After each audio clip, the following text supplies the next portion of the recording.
Mirat Yavuz, özgür iradenizle Deniz Türkoğlu'nu eş olarak kabul ediyor musunuz? Sonsuza dek evet.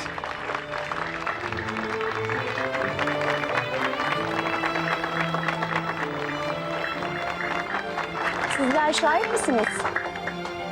Evet. Ben de belediyenin bana verdiği yetkiye dayanarak sizlere eş ilan ediyorum.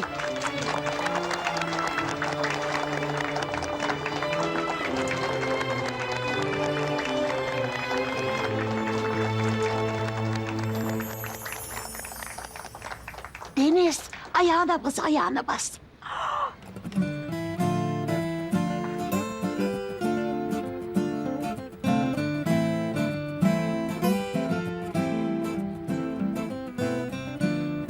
Hayırlı uğurlu olsun efendim. Buyurun. Teşekkürler.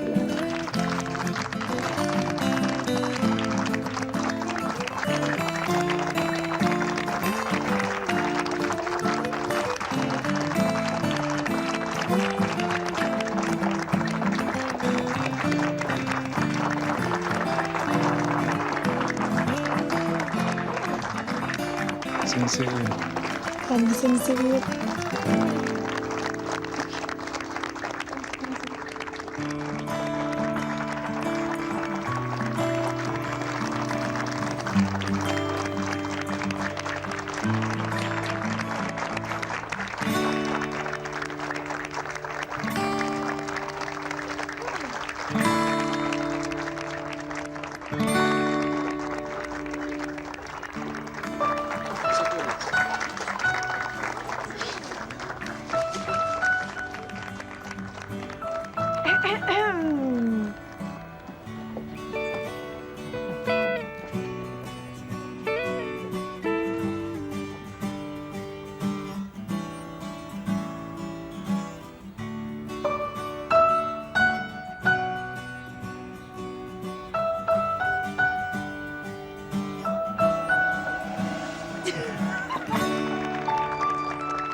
Bize bir şans daha verir misin? Benimle evlenir misin?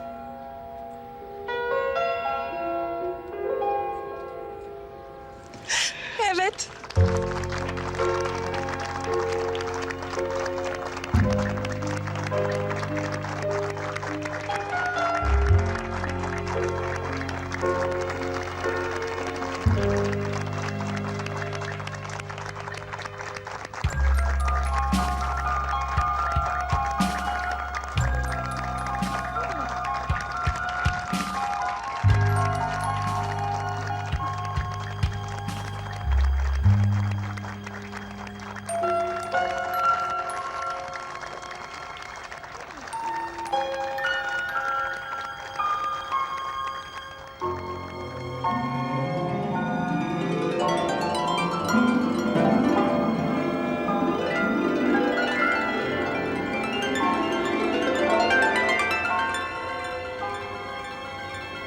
Mutluluk nedir sence?